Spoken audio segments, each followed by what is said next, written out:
Il teatro dell'assurdo. Il DEF dà i numeri e sono numerini. Per il fondo indennizzo delle vittime del crack delle banche popolari ci sono 75 milioni di euro quest'anno, 325 milioni il prossimo e 425 nel 2021. E siccome la politica è un'opinione, ma la matematica no, la somma fa 825 milioni di euro, che non è esattamente il 1,5 miliardi promesso, giurato e assicurato dal governo. Che fine hanno fatto i 675 milioni che mancano all'appello?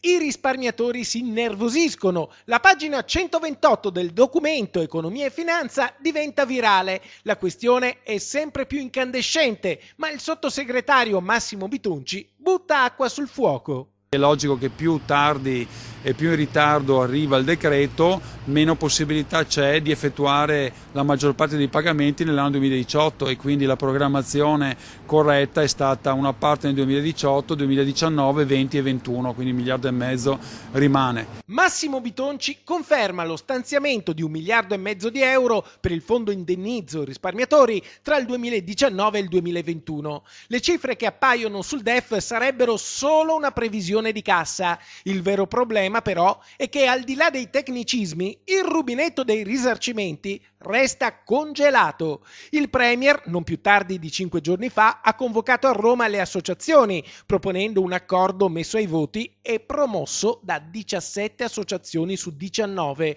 una maggioranza quasi unanime. E allora perché Di Maio continuerebbe a sostenere che se non sono d'accordo tutte le associazioni non se ne fa nulla? Per il Movimento 5 Stelle, le due associazioni che si sono opposte all'accordo hanno forse il diritto di veto? In tal caso una minoranza terrebbe in scacco tutti i risparmiatori che non la prendono bene.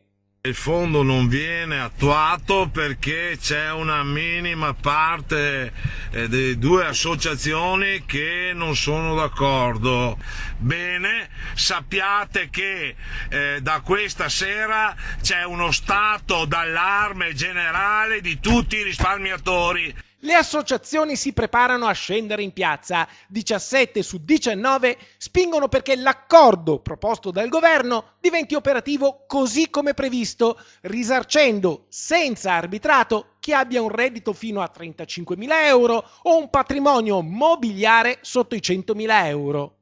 Io penso che sia stata un'importante vittoria perché alla fine la Commissione europea ha dato il via libera. La settimana prossima dovrebbe andare la modifica della norma primaria, quindi quella che è riscritta in legge di bilancio, per recepire quelle che sono state le indicazioni della Commissione europea. Noi abbiamo calcolato che quasi il 90% dei risparmiatori potranno avere un ristoro immediato. Il 90% dei risparmiatori potrebbe avere un ristoro immediato e quindi veloce. E allora perché il DEF con le sue previsioni di spesa ipotizza un utilizzo delle risorse molto lento? Se c'è 1,5 miliardi di euro già a bilancio, perché destinare solo 75 milioni al fondo di ristoro nel 2019, 325 nel 2020 e 425 nel 2021?